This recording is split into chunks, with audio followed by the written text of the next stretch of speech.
उत्तर प्रदेश में लोकसभा चुनाव में हार के बाद घमासान है।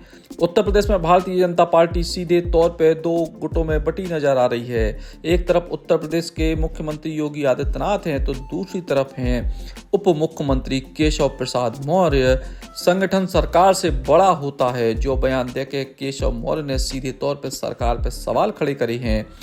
80 सीटों पर पार्टी के 40,000 कार्यकर्ताओं से बातचीत और फीडबैक के आधार पर 15 पेज की एक रिपोर्ट यूपी भाजपा के अध्यक्ष भूपेंद्र चौधरी ने लोकसभा चुनाव के नतीजों पर तैयार करी है और यह रिपोर्ट अब आला कमान को सौंप दी गई है।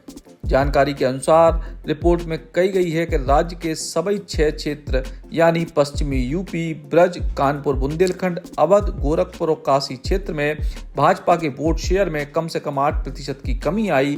हाल में लोकसभा के चुनाव में सपा ने उत्तर प्रदेश की 80 में से 37 सीटें जीती, जबकि 2019 में उनको केवल 5 सीटें मिली थी।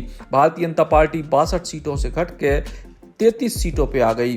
पार्टी ने अपने आंकड़ों के अनुसार पश्चिम और काशी क्षेत्र में सबसे खराब प्रदर्शन करे, जिसे 28 में से केवल 8 सीटें मिली।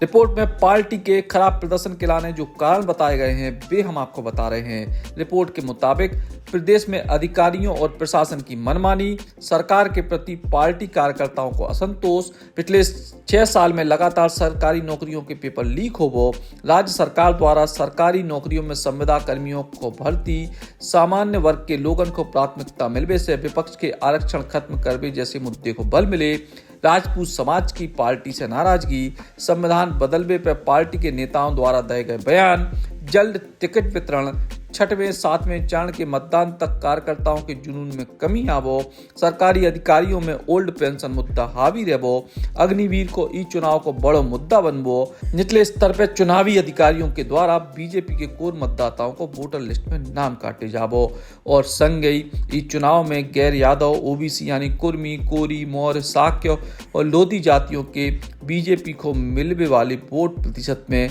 कमी आवो, जो सब कारण बताए गए हैं चुनावी हार के। रिपोर्ट में कही गई है कि पार्टी ऊपर दिए गए सब कारणों को समय रहते ठीक कर ले तो अगले विधानसभा चुनाव में वापसी कर सकते हैं सत्ता में। फिलहाल जल्द आला कमान के संगे उत्तर प्रदेश के मुख्यमंत्री योगी आदित्यनाथ, उप मुख्यमंत्री ब्रजेश पाठक, उप मुख्यमंत्री केशव मौर्य और पार्टी अध्यक्ष भूपेंद्र चौधरी की बैठक होने हैं और इन बैठकों के बाद उत्तर प्रदेश की भाजपा में बड़े फेरबदल होने की उम्मीद है, सत्ता में भी और संगठन में भी। Eklavya University The Move will guide you towards a bright future. 28 acres of lush green campus, largest campus of Bundelkhand, experienced and dedicated faculty. 50 future-ready courses taught in 12 different schools, separate courts and ground for sport, fully equipped lab and workshop, safe and fully equipped separate hostel for girls.